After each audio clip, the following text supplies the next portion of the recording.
I never thought that at the age of 71, my days would be filled with so many thoughts and suspicions. It would seem that at that age, it is time to let go of all worries, enjoy your favorite activities, and live life to your heart's content. But when it comes to your only child, years don't matter. A mother's heart is always alert. My Brooke has always been a smart girl. She's been sharp and tenacious since she was a little girl. Too much like me, so we argued a lot. Looking back now, I realize I was too hard on her. Maybe that's why she's hesitant to share her problems with me. And she has them. I can feel it. I overslept again today, missing my alarm clock. It is my eternal characteristic to never hear the bell ring early in the morning.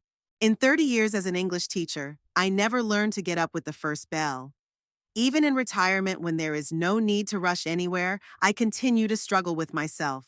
Sometimes I think that the school principal kept me on just for my excellent knowledge of the subject and my ability to find an approach to the most difficult students. After Roy, my husband, died, the house seemed too big and empty. For 35 years, we lived together in this house on Maple Street in Lebanon. Every corner holds memories of him. The picture on the mantel, his chair by the window, the old toolkit in the garage. Everything reminds me of Roy. Sometimes I talk to him, tell him about Brooke, about her husband Nolan, about what's bothering me. I can only imagine what he'd say. Roy's always been the sensible one, unlike me. "Vivian, stay out of their business," he would say. "Brooke is a grown woman. I know he's right. I know, but I can't stop worrying." The phone rang as I finally got ready to make my late morning tea. It was Elaine, my roommate and friend from my days at school. "Vivian, did you remember the book club meeting tonight?" she asked in her perpetually cheerful voice. "Of course not," I lied. "2 o'clock at Martha's, right?" "3 o'clock, Vivian. And not Martha's, but Charlotte's. You've been so absent-minded lately." Elaine's right. I have been really distracted. My mind keeps going back to Brooke and her strange behavior the last few months. "Do you happen to know, Elaine, how Brooke is doing?" I asked her casually. "How would I know?" Elaine wondered. "You're her mother, not me. It's just that she's been acting weird lately. She doesn't call much, and when I do, she seems tense." "Vivian, she's 34 years old. She's got her own life. Not everything has to revolve around you." Elaine's always been straightforward. That's why I appreciate her. But this time her words hurt me. "It's not that," I said. "It's just that a mother's heart senses something wrong.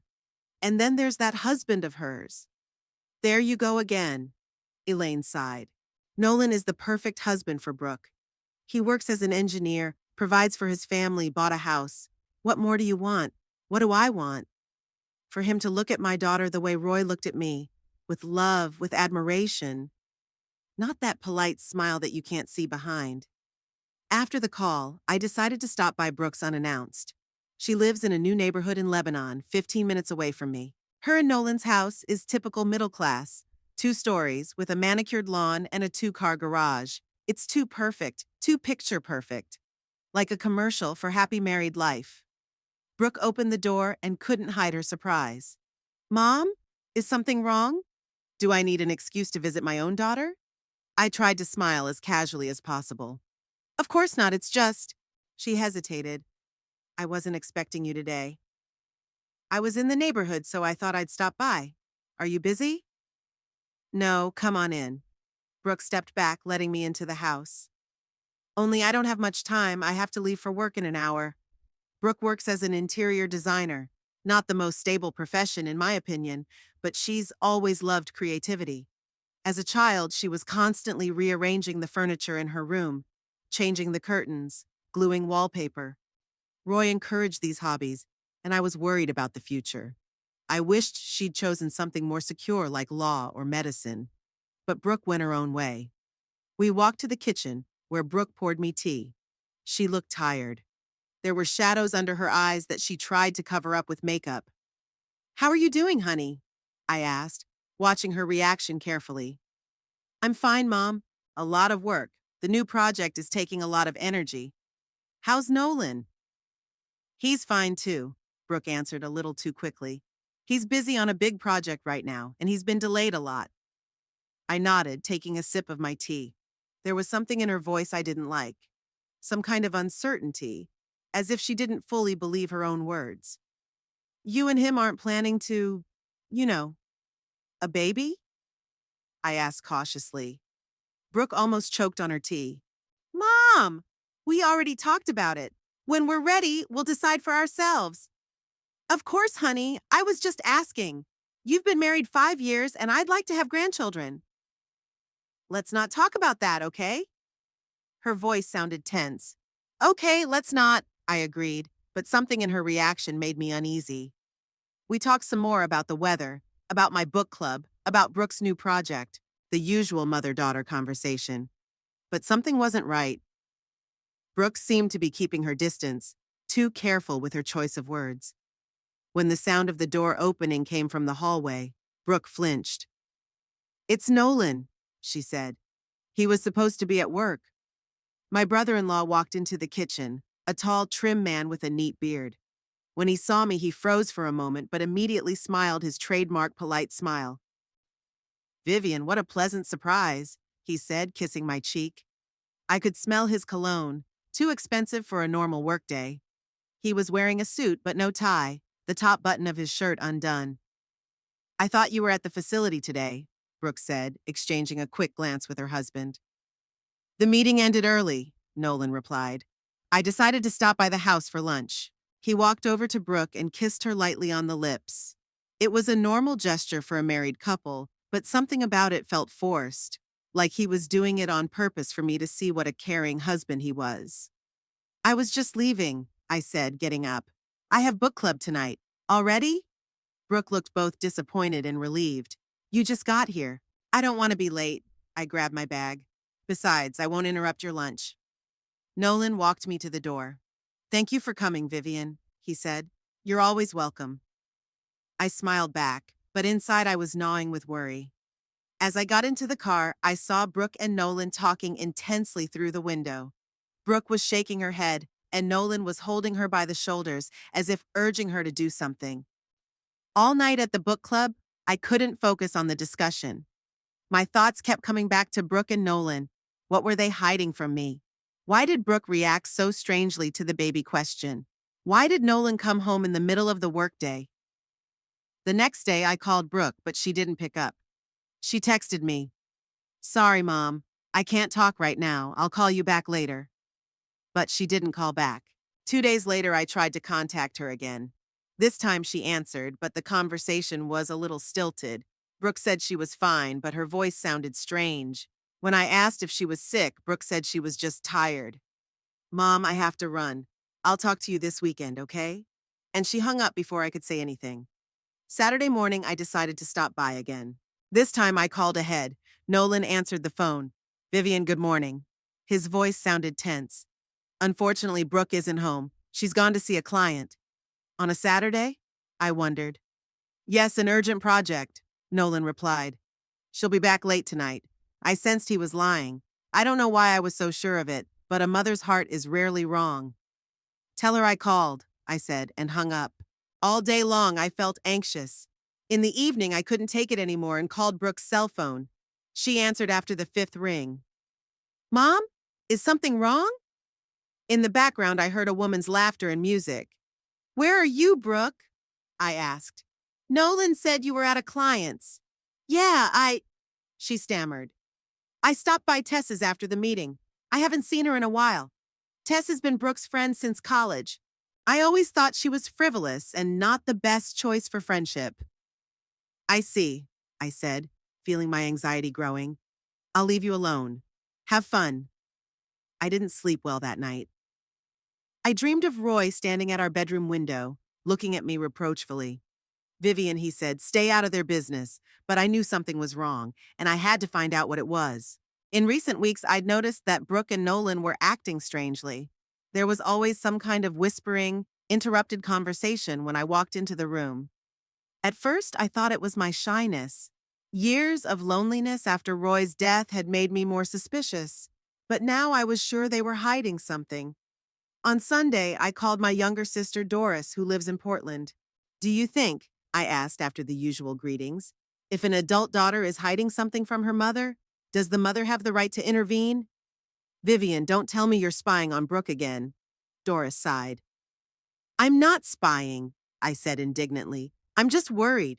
She and Nolan have been acting really weird lately. Maybe it's just personal stuff. Not everyone has to report to you, you know. I cringed. Doris had always been on Brooke's side, ever since my daughter was a teenager and used to fight with me a lot. Doris, you don't understand. It's like they're up to something. Brooke looks tired, nervous. And Nolan, there's something wrong with him. Too many secret phone calls, unexpected meetings. Vivian, Doris's voice turned serious. You need to find something to do. Take a course, get a dog, start traveling. Anything to stop controlling your daughter's life. I'm not in control, I objected again. You are, Doris said firmly. I always have. Remember how you were against Brooke going to art college, how you criticized her career choices, her friends, and now you don't like her husband either. I didn't dislike Nolan, I said, even though I knew in my heart that Doris was right. There's just something wrong with him. He's too perfect. Doris laughed. Only you can find a flaw in someone being perfect. Vivian, leave them alone. Let them live their lives. After talking to my sister, I felt even more confused. Maybe Doris is right. Maybe I'm the one who's meddling too much in their lives. But what if Brooke really is in trouble? What if Nolan is hiding something? I decided to talk to one more person, Martha, a mutual friend of ours and Elaine's from book club. Martha had worked as a school counselor until her retirement and was known for her common sense. It had been a week since my last visit with Brooke and Nolan. I tried to follow Doris and Martha's advice. Stay out of it, give them space, get on with their lives. I signed up for a watercolor painting class at the local senior center, even though I'd never been able to paint. Roy had always said it was never too late for new hobbies. Maybe he was right, but the anxiety wouldn't let go. Every time I called Brooke, she either didn't pick up the phone or spoke to me in a crumpled, hurried manner. Sorry, Mom, I'm in a meeting. Sorry, I can't talk right now. I'll call you back later, and never called back. Yesterday, I called her again, and again the conversation was short and kind of strained. Brooke, honey, why don't you come over to my house for dinner? I asked. I haven't seen you in a while. I'm sorry, Mom, I can't, Brooke replied. Nolan and I have plans tonight. What kind of plans? I asked. A pause. Just plans, Mom. We need to talk about something. Is something wrong? I felt my insides tighten with worry. No, nothing, Brooke answered quickly. Just work stuff. Look, I gotta run. I'll talk to you later, okay? And she hung up without waiting for my response. I sat there with the phone in my hand, feeling my anxiety rising. Something was definitely wrong. Brooke had never been so secretive, so aloof. We'd always been close, despite my tendency to be controlling, which I was often accused of. This evening, I decided to call Nolan. Maybe he could tell me more. Nolan, good evening, I said when he finally picked up after the fifth ring. I'm sorry to bother you, but I wanted to ask about Brooke. She's been kind of weird lately.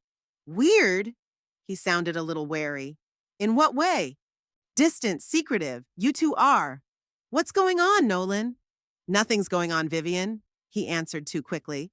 It's just that we both have a lot of work to do. You know how stressful things are right now. I know, I agreed. But it's not just work. Brooke looks tired, pale. She's not sick? No, Nolan answered again too quickly. She's just, not getting enough sleep. She's working a lot, worried about the new project. What kind of project? Big order from... He hesitated. From a construction company. They're building a new complex, and Brooke's doing the interior design. I see, I said, though I didn't believe a word of it. Nolan, you know you can tell me anything. If you have a problem...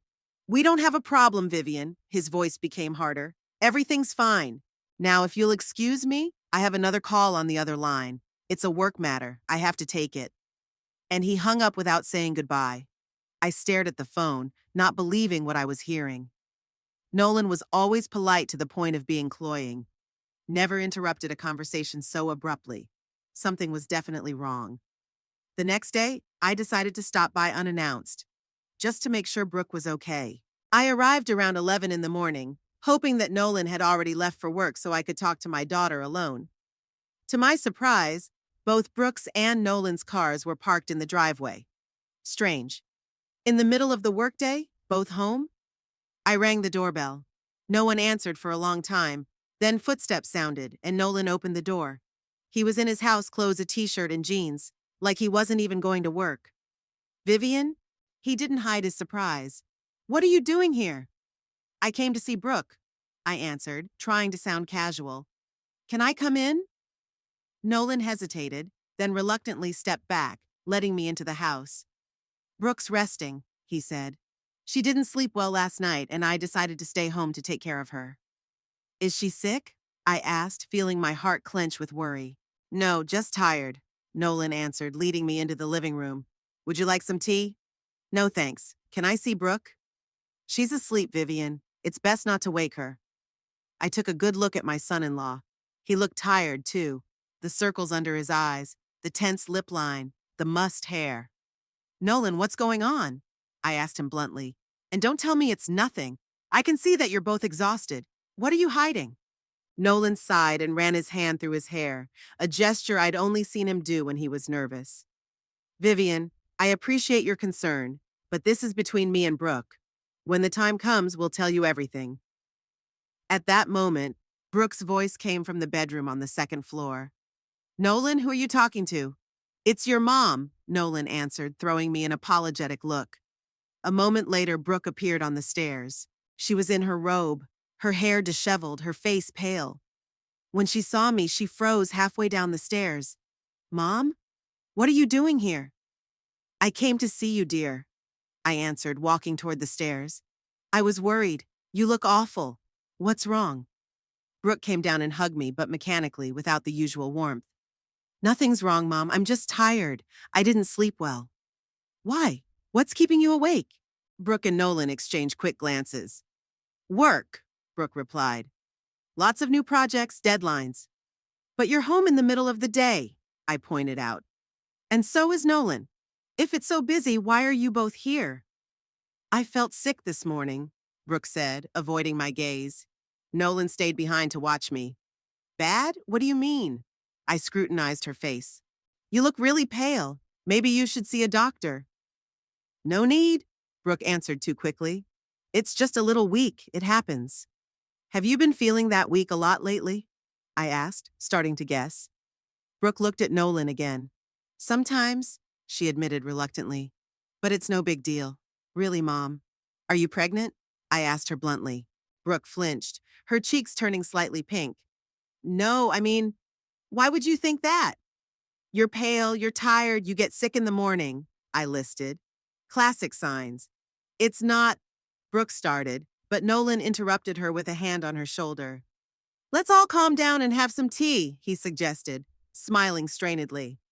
Vivian, I really appreciate your concern, but Brooke needs her rest, and she doesn't need any unnecessary excitement. Any unnecessary excitement? I interjected. I'm her mother. My worrying is unnecessary excitement? That's not what he meant, Mom, Brooke interjected. It's not a good time to have a serious conversation. I'm really tired. Okay, I gave in. But promise me you'll call me when you feel better. We need to talk. I promise. Brooke nodded, but I could see that she wasn't going to keep that promise. I left with a heavy heart. Something was definitely going on, and they were both hiding it from me. But what? A pregnancy, illness, marital problems? All the way home, I pondered it. If Brooke's pregnant, why are they hiding it? It's good news. Don't I deserve to know that I'm having a grandson or granddaughter? What if she's sick? The thought made me feel cold inside. What if Brooke has something serious and they don't want to worry me? At home, I couldn't find a place to go. I went over all of our recent conversations and encounters in my mind, trying to find a clue. Something was eluding me, something important. That evening, I decided to call Tess, Brooke's friend. Maybe she'd know more. Tess? This is Vivian, Brooke's mom, I said when she answered. Hello, Mrs. Cassidy. Tess's voice sounded surprised. Is something wrong? No, I hesitated, not knowing how best to ask. Tess, do you know what's going on with Brooke? She's been kind of weird lately. Weird? Tess asked. What do you mean? She's distant, secretive. She looks tired, pale. I'm worried. Pause. Mrs. Cassidy, I think you should ask Brooke herself, Tess said carefully.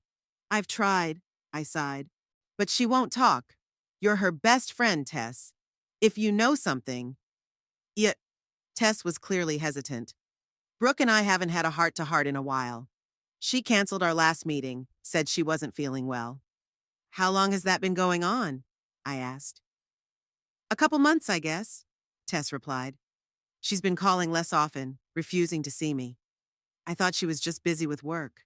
Do you think she and Nolan are happy? I asked, trying to keep my voice casual. As far as I know, yes. Tess sounded increasingly uncertain. Mrs. Cassidy, I really don't know what's going on. Maybe they're just going through a rough patch.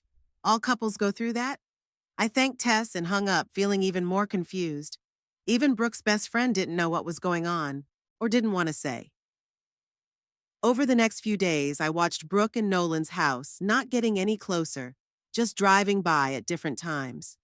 Several times I noticed Nolan driving off somewhere in the evening, telling Brooke on the phone that he had urgent work stuff. One time I saw Brooke standing at the window staring after her husband's car as it drove away, and there was something so helpless in her posture that it made my heart sink. I decided to call Nolan at work. The secretary informed me that Mr. Holt is working from home today. But when I drove by their house in the afternoon, Nolan's car wasn't there. Where does he go? What is he hiding from Brooke? And why has she been looking so strange lately? Friday night, I plucked up the courage to call Brooke again. Mom? Her voice sounded tired. Did something happen? No, honey. I just wanted to see how you were feeling, I answered. You still didn't look so good when I stopped by the other day. I'm fine, Brooke said. It's just a lot of work. And Nolan, is he working a lot too? Pause. Yeah, he's got a big project going on right now. He stays late a lot. At work? I asked, trying to keep my voice casual. Yes, at work. Brooke's voice became tense.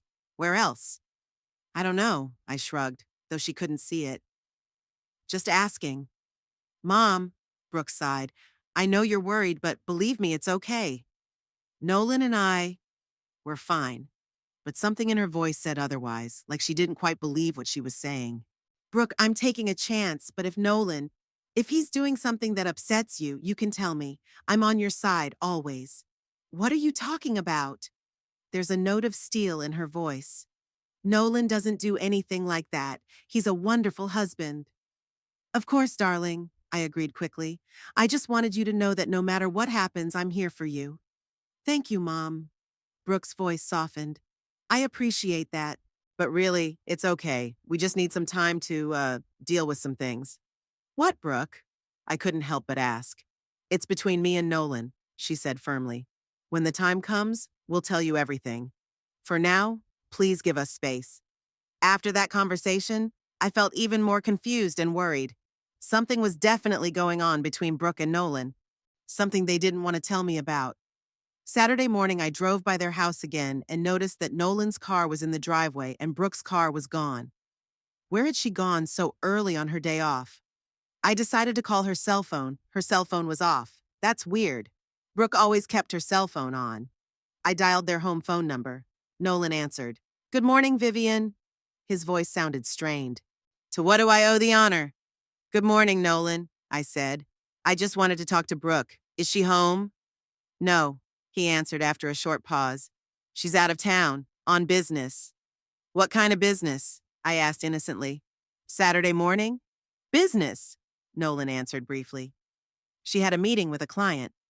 I see, I said, though I didn't believe a word of it. Why aren't you at work? I thought you said you had an important project. I'm working from home today, Nolan answered. Vivian, I'm sorry, but I have another call. I'll tell Brooke you called. And he hung up without waiting for me to answer. I stared at the phone, feeling my anxiety growing. Nolan was obviously lying. But why? What were they hiding? In the evening, I drove by their house again. Both cars were still there. So Brooke's back and they're both home. I decided to call again. This time, Brooke answered the phone. Mom? Her voice sounded weird. Is something wrong? No, honey, I just wanted to see how you were doing, I answered. Nolan said you were in a meeting with a client. Yes, Brooke answered after a short pause. A new project. Big order. That's good, I said. You sound weird. Is everything okay? I'm fine, Mom, Brooke answered too quickly. Just tired after the meeting? I see, I paused. Brooke, do you know you can tell me anything? I know, Mom, her voice softened. But really, it's okay. Nolan and I just need time. For what, Brooke? I couldn't help but ask. For our business, she answered evasively. Look, I have to go. I'll talk to you later, okay? And she hung up without waiting for my answer. I sat there with the phone in my hand, feeling my insides tighten with anxiety. Something was definitely going on between Brooke and Nolan. Something serious. And they were both hiding it from me.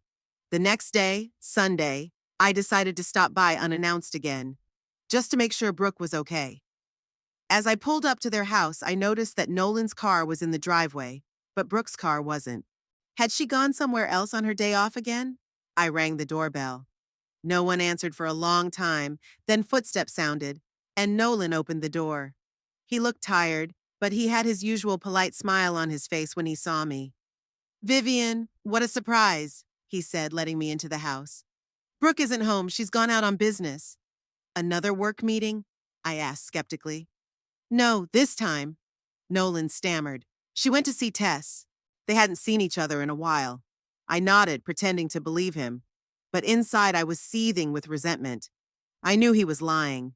Tess had told me herself that she and Brooke hadn't talked in a while. Nolan, I said as I walked into the living room. I know something's going on. You're both acting weird. Brooke looks exhausted. You're always going somewhere in the evenings, saying you have work stuff to do. What are you hiding? Nolan turned pale. I'm not, he stammered. Vivian, this is my and Brooke's business. Please respect our right to privacy. I do, I said. But when my daughter looks like she hasn't slept in a week, when she goes pale at the mention of the future, when her husband is clearly hiding something, I worry. It's okay. Brooke's fine, Nolan said firmly. She's just going through a rough patch. Work, life, but we'll get through it. And your late night outings? I didn't back down. Is that part of the difficult period too? Nolan tensed up. What do you mean? I've seen you leave in the evenings, I admitted. You tell Brooke you have work stuff to do, but you come back late. What's going on, Nolan? Were you following me? There was an icy edge to his voice. No, I stammered. I drove by a few times and I saw you leave. Brooke looks miserable when you leave. What's going on? Nolan took a deep breath as if gathering his thoughts. Vivian, I understand your concern, but believe me, I love Brooke and I would never do anything to hurt her. My absences are work-related. An important project that I can't discuss. That's all I can say. I stared at him, trying to figure out if he was telling the truth. Nolan held my gaze, but something in his eyes, some tension, some anxiety made me doubt it. Nolan, I said more gently, if you and Brooke are having problems, you can always come to me for help. I won't judge. I just want you both to be happy. Thank you, Vivian. Nolan relaxed slightly. But really, we're fine. It's a rough patch, but we'll get through it. I nodded, deciding to back off for now. It was obvious that Nolan wasn't going to say anything, but my anxiety was only growing. As I walked away, I looked back at the house. What was going on behind those walls? What were Brooke and Nolan hiding? And why don't they want me to know? I couldn't sleep for a long time that night. My thoughts swirled around Brooke Nolan, their strange behavior. Something was definitely wrong, and I had to find out what it was. Another week passed, and my anxiety only grew. Brooke continued to avoid appointments, answering her phone calls shorter and more irritated. Nolan smiled his trademark polite smile when we met, but his eyes remained wary. Something was definitely going on, and it was wearing me down. On Wednesday, I called Brooke at work, but the receptionist informed me that Ms. Holt is working from home today. Weird. Brooke usually preferred to work in the studio where she had all the samples and materials. I called her home, but no one answered. Her cell phone wasn't available either. Where had she disappeared to if she was supposedly working from home? By evening, the anxiety became unbearable. I decided to drive by their house, just to make sure everything was okay. Maybe Brooke really is home, just hadn't heard the calls. As I pulled up to their street, I immediately noticed something unusual. There was an unfamiliar car in the driveway, a silver sedan. fairly new and expensive looking. Nolan's car was also there, but Brooke's car was nowhere to be seen. I slowed down, pondering. Who could have come to Nolan's place in Brooke's absence? A coworker? A friend? Or someone else? Parking a little further down the street, I decided to wait a bit and see what was going on. Maybe it's just a business meeting, although it was odd that Nolan was having it at home and not at the office. 20 minutes passed, but no one came out of the house. The silver car continued to stand still. My anxiety grew. What if my daughter really is in trouble? What if Nolan was cheating on her? Determined, I got out of the car and headed toward their house. But instead of ringing the doorbell, I walked around the house and went to the large living room window. The curtains were drawn, but not completely. Through the small slit, I could see part of the room. Nolan was sitting on the couch. Next to him was a young woman I'd never seen before. Blonde, slim, elegantly dressed. They were talking animatedly about something, leafing through some book or magazine. I felt my heart beat faster. Who is this woman? Why was she in my daughter's house, alone with Nolan? I tried to get closer to get a better look at the stranger and maybe hear their conversation, but at that moment, my phone rang loudly, shrilly. I hastily backed away from the window and stepped farther away, pulling my phone out of my bag.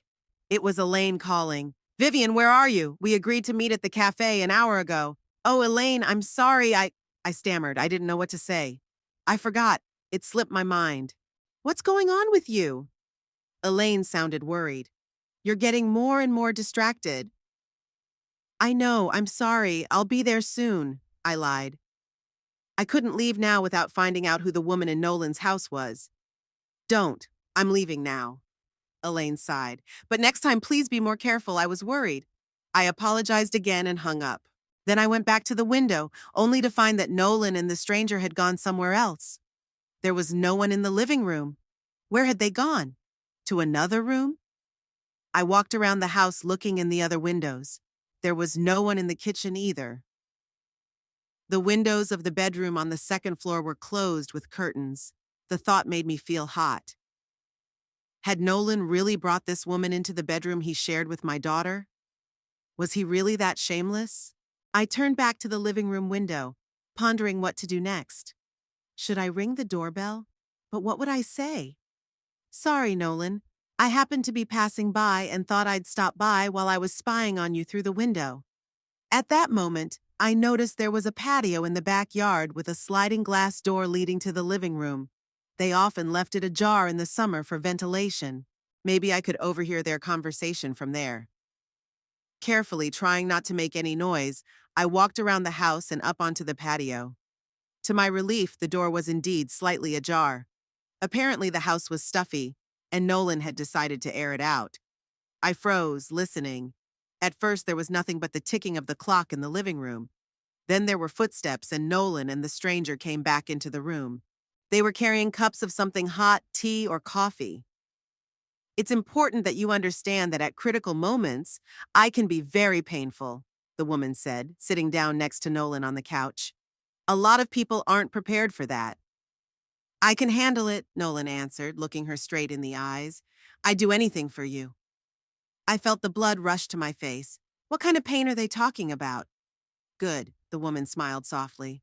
"Then let's discuss the positions. Each has its advantages." "Positions?" I almost choked with indignation. "I think the traditional one would be the most comfortable for you," Nolan said, looking at some illustrations in the book the woman was holding. "But I'm open to experimentation." "Good," she nodded. "I find this one particularly helpful in the most difficult moments." She turned the page. "See? It takes the pressure off and makes the whole process easier." The process? I couldn't believe my ears. They were discussing some intimate stuff right in my daughter's house. "What about the pain?" Nolan asked, leaning closer to her. "Is it normal?" "Absolutely," the woman replied confidently, "especially if it's the first time. The key is to breathe properly and trust your partner. I'll show you some techniques." She stood up and began to demonstrate some breathing exercises, inhaling deeply and exhaling slowly. Nolan watched her carefully, his gaze sliding over her body. "Try it," she suggested. Inhale through your nose, exhale through your mouth. Imagine you're breathing out all the tension, Nolan repeated after her, and they were now standing very close together, breathing in sync. Good, she praised. Now for the massage. It's critical for relaxation, especially here. She put her hands on her lower back, and here. Her hands slid lower. I could feel the anger boiling up inside me. How could he? In his own home, while Brooke is somewhere else, probably working late, he's discussing intimate techniques with some woman. Helen, you're incredible, Nolan said with genuine admiration. I don't know how I would have done it without you. Helen. Now she has a name. That's what I'm here for, she replied with a smile. To prepare you for the most important moment in your life. The big moment? What big moment? What are they talking about? When do you think it's best to tell me? Nolan asked, sitting down on the couch again. I want it to be a surprise, but I don't want it to be too long. It's usually safer after the first trimester, Helen answered, sitting down next to him. When the risks are lowered. First trimester? Risks? I froze, stunned by the sudden realization. This woman is pregnant.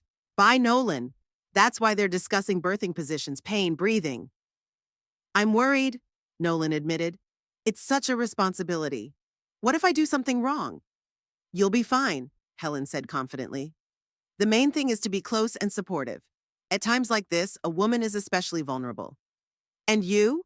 Nolan asked. Will you be with me all the time? Of course, Helen nodded. I won't leave you. We'll get through this together. Together. They'll be together. And my daughter? What will happen to her when she finds out her husband is having another woman's baby? It could be a shock, Nolan said thoughtfully. Not everyone is ready for that. Yes, but it brings so much joy in the end, Helen said dreamily. A new life is always a miracle. I backed away from the door, my knees trembling. Nolan is cheating on my daughter. He's having a child with another woman, and they're discussing how to break the news to Brooke like it's some kind of pleasant surprise. I wanted to storm into the house and tell that traitor what I thought of him. But instead, I quietly walked down the patio and walked briskly to my car. I needed to find Brooke right away and tell her everything. As I got behind the wheel, I pulled out my cell phone and dialed my daughter's number. She answered after the fifth ring. Mom? Is something wrong? Where are you? I asked, trying to speak calmly. Yeah. At Tess's, Brooke answered after a short pause. We haven't seen each other in a while, so we thought we'd get together. We need to talk, I said firmly. It's very important, Brooke. It's about Nolan. What about Nolan? There was concern in her voice. Not on the phone, I replied. I was just outside your house. I saw him with some woman, a blonde. I hesitated, not knowing how to say it. Brooke, that woman is pregnant with Nolan's baby. They were discussing how to tell you. They called it a surprise. There was a long pause. All I could hear was Brooke's breathing, quick, labored. Mom, she finally said in a strange voice. I'll call you back later. And she hung up before I could say anything else. I stared at the phone, feeling everything inside me turn over with worry and anger. Why had she reacted so calmly? Did she already know? Or did she just not believe me? I dialed her number again, but the phone was already off. What should I do? Should I go to her? But I didn't even know where Tess lived or if Brooke had actually been there. Go back and make a scene with Nolan and his pregnant mistress? But that would only complicate things for Brooke. I decided to go home. I'll call Brooke again tomorrow, and if she doesn't answer, I'll go to her workplace. There we can talk alone, without Nolan and his Helen. The whole ride home, I was shaking with anger. How could Nolan do this to my daughter? After 5 years of marriage, have an affair on the side, and now a baby? I wondered how Brooke would react to this news. Would she cry, scream, or would she just pack up and leave like I would have done? One thing I knew for sure, I would be there for her no matter what she decided. I would help her get over her husband's betrayal and start a new life. Because no one, not even the seemingly perfect Nolan, has the right to break my daughter's heart. I don't remember how I got home. There was only one thought pounding in my head. Nolan is cheating on Brooke, and he's having a baby with another woman. My daughter needs to know the truth. Upon entering the house, I immediately rushed to the phone. Brooke still wasn't answering her cell phone, so I decided to call Tess. Luckily, I still had her number in my address book from last year when she and Brooke had organized my anniversary. Hello? Tess answered after the third ring. Tess, hi, it's Vivian, Brooke's mom. I tried to speak calmly, but my voice was trembling. Is Brooke there? No. Tess sounded surprised. Should I be? My heart skipped a beat. Brooke lied to me. She's not at Tess's. She said you two were going out tonight, I explained. I must have gotten something mixed up. We haven't seen each other in weeks, Tess replied. She canceled our last meeting, saying she wasn't feeling well. I see, I said, feeling my anxiety growing. Thanks, Tess. I'm sorry to bother you. I hung up the phone and hesitated. Where is Brooke if not at Tess's? She's definitely not at home. I just got there. At work? I don't think so. At this hour? At some other friend's house? But then why would she lie? I decided to go to their house. Even if Brooke's not back yet, I have to talk to Nolan. Tell him what I think about his behavior. And then wait for Brooke and tell her the truth. On the way out, I kept dialing my daughter's number, but the phone stayed off. That wasn't like her. Brooke always kept her cell phone on. As I pulled up to their house, I saw Brooke's car already parked in the driveway next to Nolan's car. That woman's silver sedan was nowhere to be seen, so she'd already left, or, maybe I'm wrong. Maybe she wasn't Nolan's lover, just an acquaintance, and I'd misinterpreted their conversation. No, I definitely heard them discussing the pregnancy, the first trimester, the birth. It couldn't be a mere coincidence. I walked determinedly to the door and pressed the bell. No one opened for a long time. Then footsteps sounded, and the door swung open. Brooke stood there, pale and confused. Mom? Her voice sounded strained. What are you doing here? We need to talk, I said firmly, stepping into the house. It's about Nolan. What about Nolan? Brooke frowned, closing the door behind me. I took a deep breath, pulling myself together. How do I tell my daughter that her husband is a traitor? That he'd have a child with another woman? Brooke, I was at your house today, I began. I saw Nolan with some woman, a blonde. They were alone and… Why were you at our house? Brooke interrupted me. Are you following us? No, of course not, I objected. I was just worried. You've been so weird lately, tired, and Nolan's always off somewhere in the evenings. I wanted to make sure you were okay. Is that why you were spying on my husband? Brooke's voice turned icy. I wasn't spying, I defended myself. I was just driving by and I saw someone else's car. And then I heard them talking. You did? Brooke stopped in the middle of the living room and turned to me. How exactly did you hear their conversation, Mom? I felt the color of shame flood my cheeks. How could I explain that I'd been eavesdropping under the windows of their house? The patio door was open, I mumbled. I just wanted to find out who the woman was. And what did you hear? Brooke crossed her arms over her chest. They were discussing pregnancy, I blurted out. Labor, positions, breathing techniques. This woman is pregnant with Nolan's baby. They were talking about the first trimester, about how to let you know, calling it a surprise. Brooke looked at me wide-eyed. Her face paled even more. She staggered and slumped down on the couch. Are you sure? She asked quietly. Are you sure you heard that woman is pregnant with Nolan's baby? They were discussing the birth, I exclaimed. She said it would be painful, that she needed to breathe properly. He promised to be there for her, to support her. They talked about some positions, massages. Brooke covered her face with her hands. Her shoulders shook and I thought she was crying. I walked over and sat next to her, putting my arm around her shoulders. Honey, I'm so sorry, I whispered. I know how much it hurts. But you're strong. You'll get through this. I'm going to help you through this. Brooke didn't answer for a few minutes. When she finally looked up, her eyes were dry, but there was so much pain in them that my heart squeezed. Are you absolutely sure you know what you're saying? She asked quietly. Yes, I answered firmly. I heard them talking with my own ears. Brooke took a deep breath, as if gathering her strength, and pulled her phone out of her pocket. I have to talk to Nolan, she said. Now. She dialed the number and put it on speaker. After the third ring, Nolan answered, Brooke? Is something wrong? Can you come home? Now? Brooke's voice sounded strained. Bring that woman you went out with today, too. What woman? Nolan asked in surprise. The blonde woman you were at home with tonight, Brooke replied, her voice shaking. Mom says she saw you two together and heard you two talking. There was a heavy pause. Your mom? What? Nolan sounded shocked. She was spying on me? It doesn't matter what she was doing, Brooke replied sharply.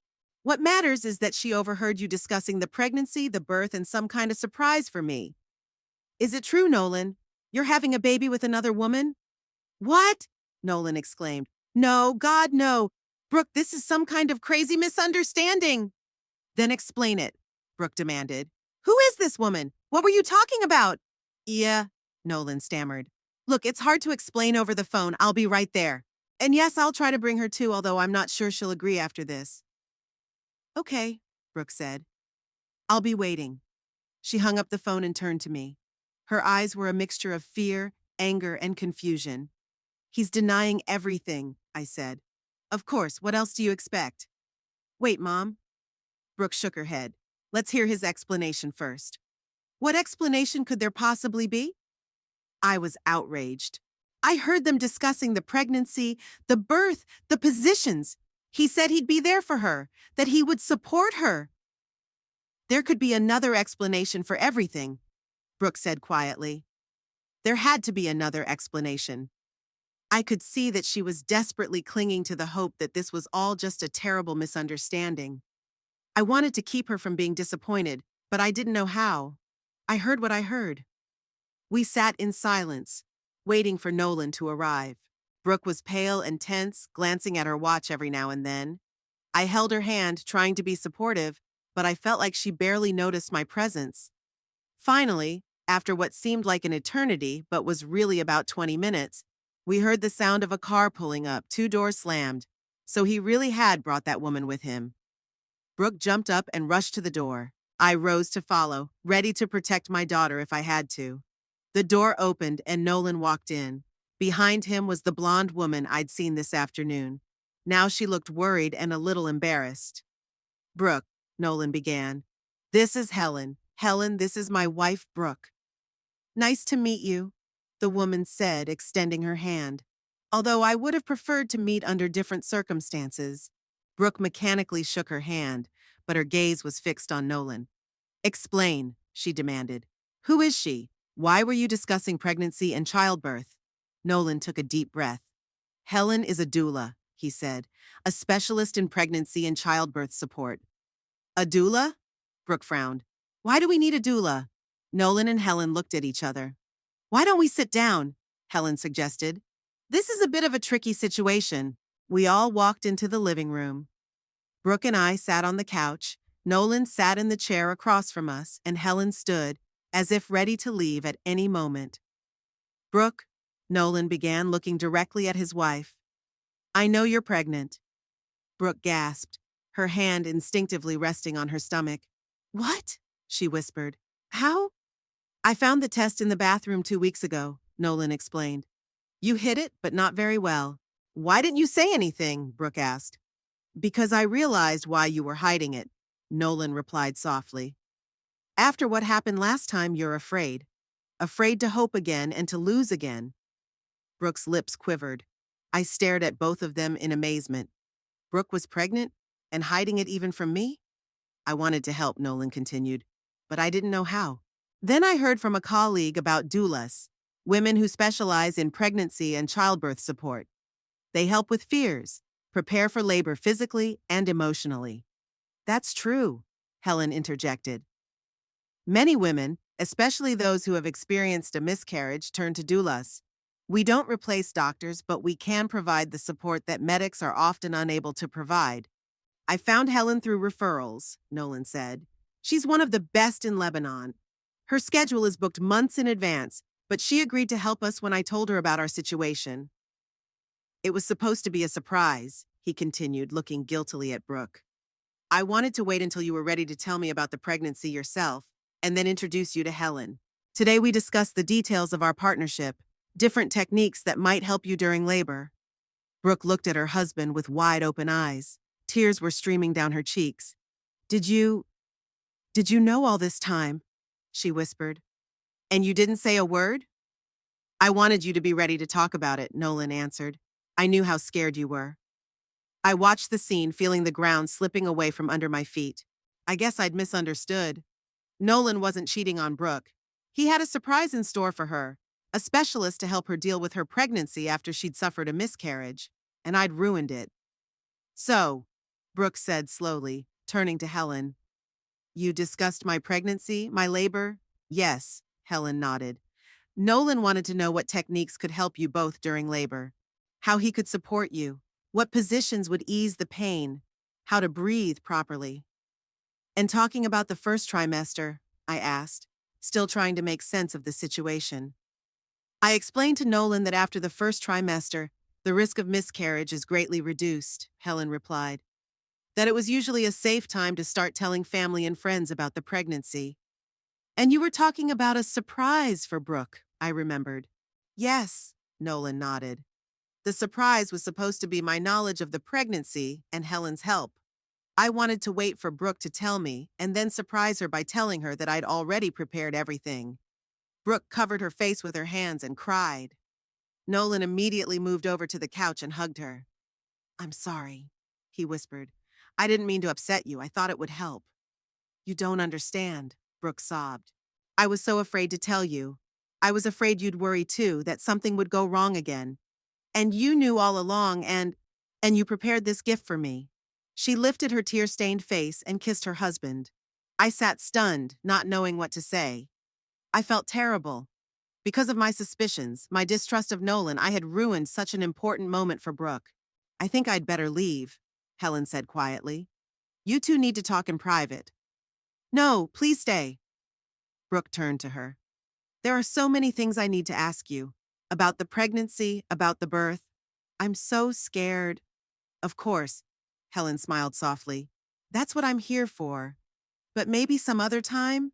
When things are more calmer. Yes, you're right, Brooke nodded. But are you sure you'll work with me? Despite, all of this? Of course, Helen assured her. I've already promised Nolan, and I'm not reneging on my promises. She said goodbye and walked out. It was just the three of us, Brooke, Nolan, and me. There was a long pause. I'd better go too, I said finally, standing up. I'm so sorry for ruining everything. Mom, Brooke pulled away from Nolan and looked at me.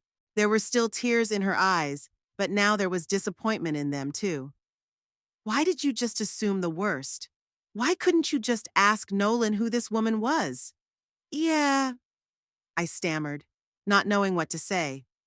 I was worried about you. I heard them talking and I thought, you thought that my husband, the man I've lived with for 5 years, would cheat on me and have a child on the side, Brooke finished for me. That he'd be heartless enough to discuss it in our own home, and stupid enough to call it a surprise to me. I kept my mouth shut. When she said it out loud, my suspicions did sound absurd. Brooke, I'm really sorry, I said quietly. I didn't mean to ruin your surprise. I was just worried about you. Worrying is one thing, Brooke replied. Spying on my husband, jumping to wild conclusions, and rushing in with accusations is quite another. She was right, and I knew it. I was out of line. I'll go, I said, heading for the exit. I'm sorry I ruined your moment. Congratulations on the pregnancy. I'm really happy for both of you.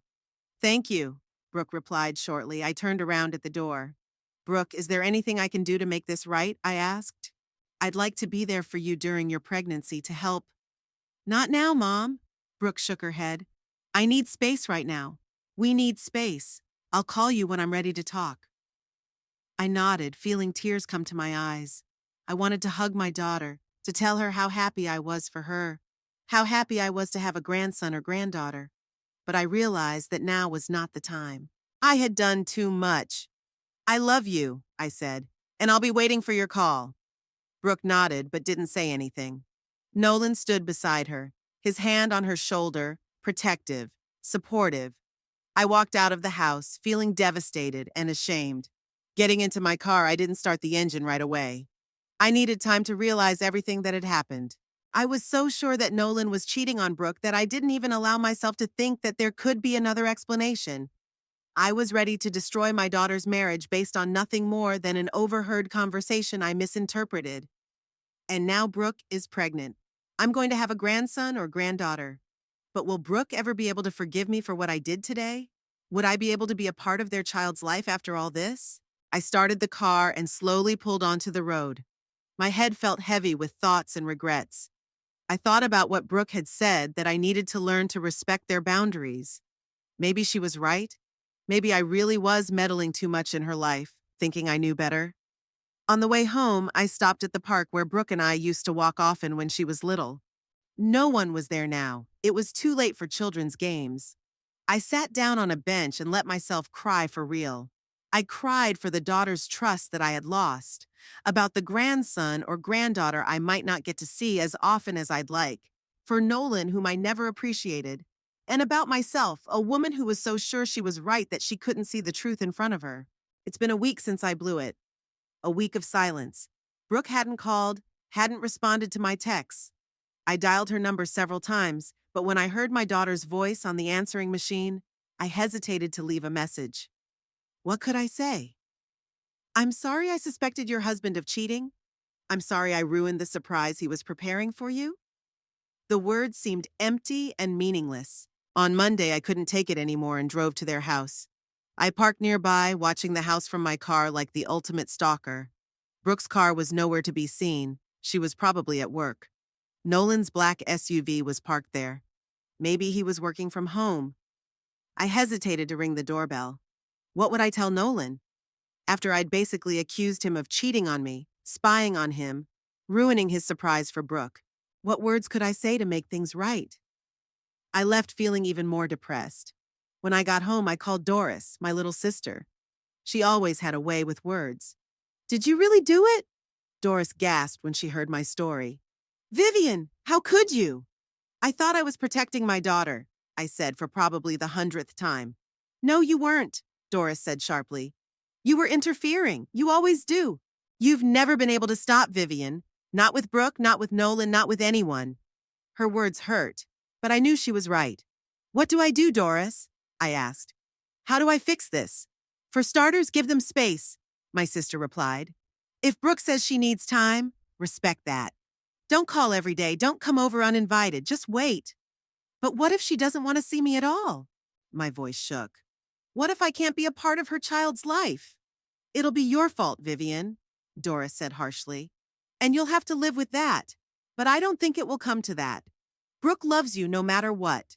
Just give her time and space.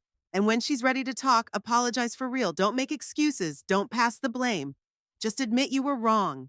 After talking to Doris, I felt devastated, but strangely calm. She was right. I need to give Brooke time. And when she's ready, I'll apologize. Sincerely, no excuses. Wednesday night, the doorbell rang. I wasn't expecting company, and I was surprised to find Nolan on the doorstep. Vivian, he nodded in greeting. May I come in? I stepped back silently, letting him into the house. Nolan looked tired, shadows under his eyes. Did Brooke know you were here?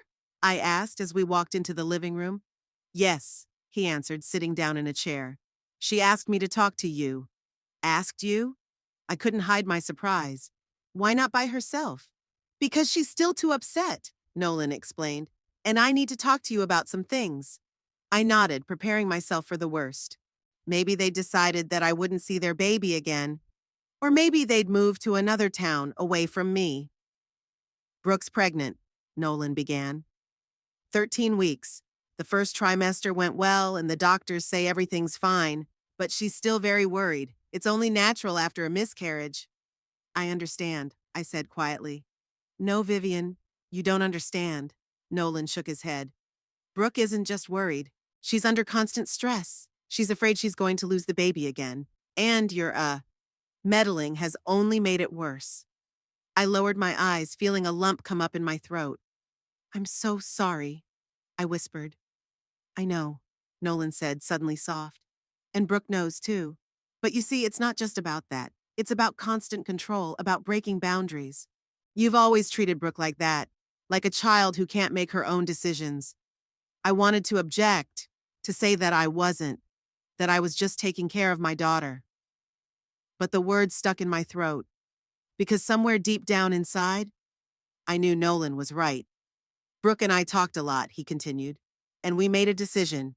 We need time and space, at least for the rest of the pregnancy. You want me to have no contact with Brooke until the baby is born? I was horrified. Not exactly. Nolan shook his head. We want you to respect our boundaries.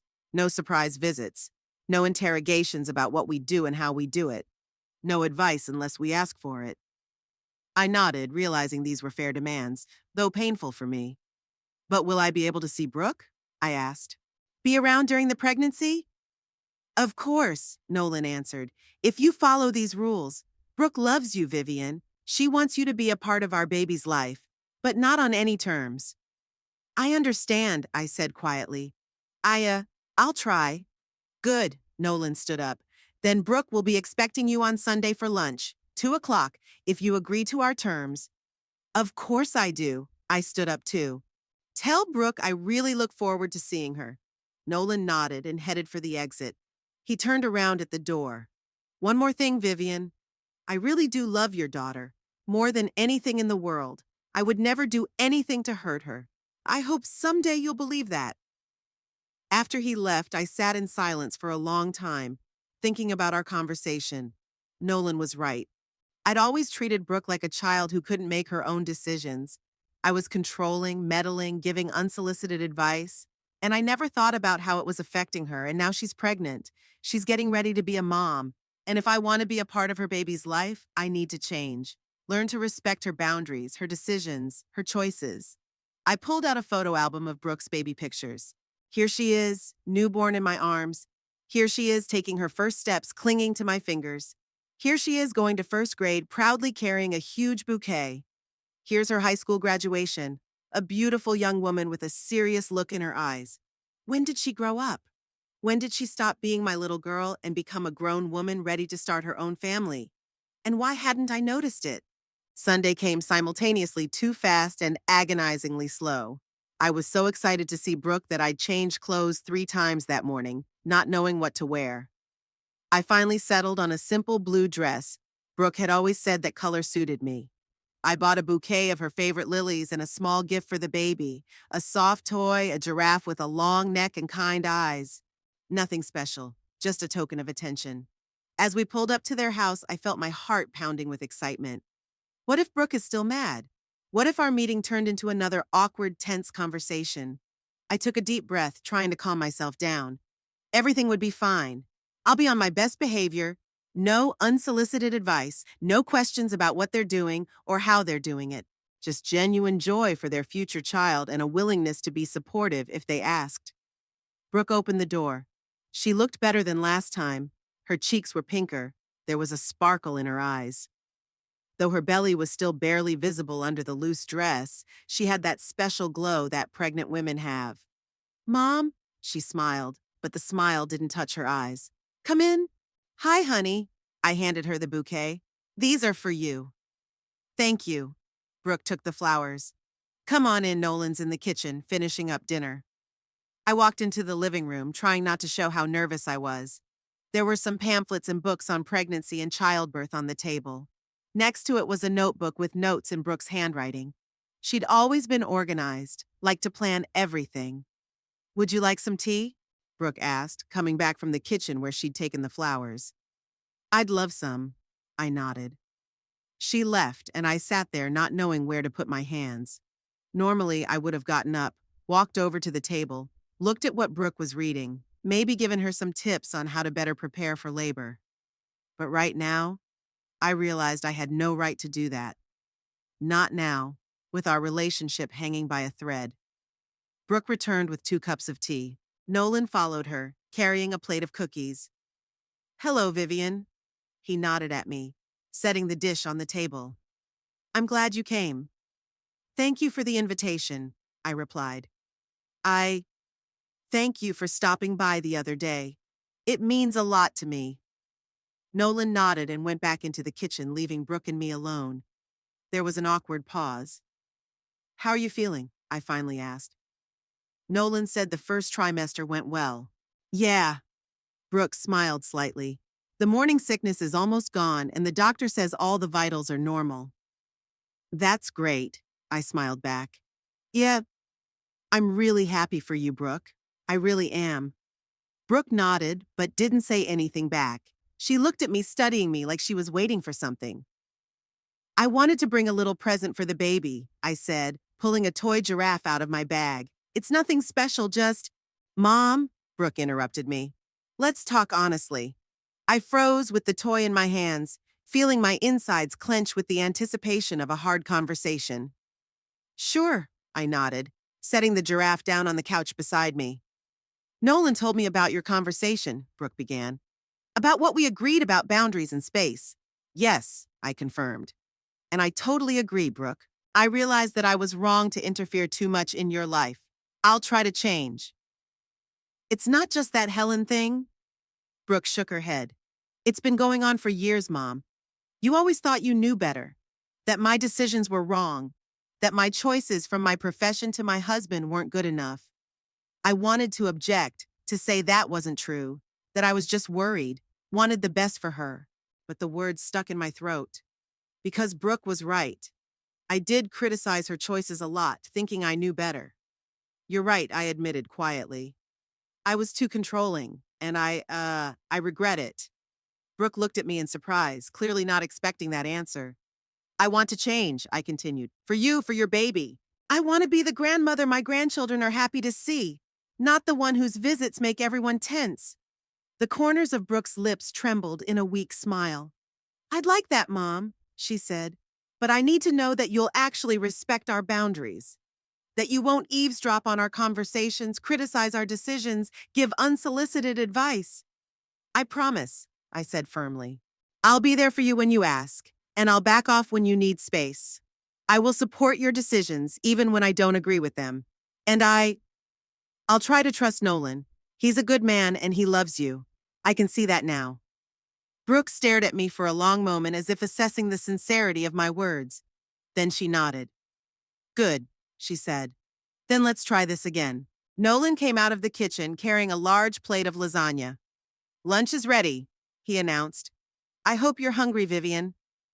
I am, I smiled. And please, just call me Vivian. Without that formal you. Nolan raised his eyebrows in surprise, but nodded. Okay, Vivian. We walked into the dining room and I noticed that the table was set for 4. Are we expecting someone? I asked. Yes. Brooke exchanged a glance with Nolan. Helen should be here any minute. Helen? I felt the blood rush to my cheeks from the memory of our first meeting. Yes, Brooke nodded. She agreed to work with me despite everything that had happened, and I thought it would be nice if you two got to know each other, for real. I nodded, feeling a mixture of shame and gratitude. Brooke was giving me a chance to make things right, to start over, and I wasn't about to pass it up. The doorbell rang to herald Helen's arrival. Brooke went to open the door, and Nolan and I stayed in the dining room. There was an awkward pause. I'm really glad you came, Nolan said suddenly. Brooke needs you, especially now. She's scared, though she won't admit it. I'll be there for her, I promised. If you let me? We will. Nolan smiled weakly. Just give us some space to make our own decisions, even if they seem wrong to you. I promise, I nodded. Brooke and Helen walked into the dining room. Dula looked a little tense, but she was smiling. Hello, Vivian, she said, extending her hand. It's nice to meet you, officially. Likewise, I shook her hand. And I'd like to apologize for the misunderstanding. I misread the situation and jumped to conclusions. It's okay, Helen nodded. It happens. The important thing is that it's all cleared up now.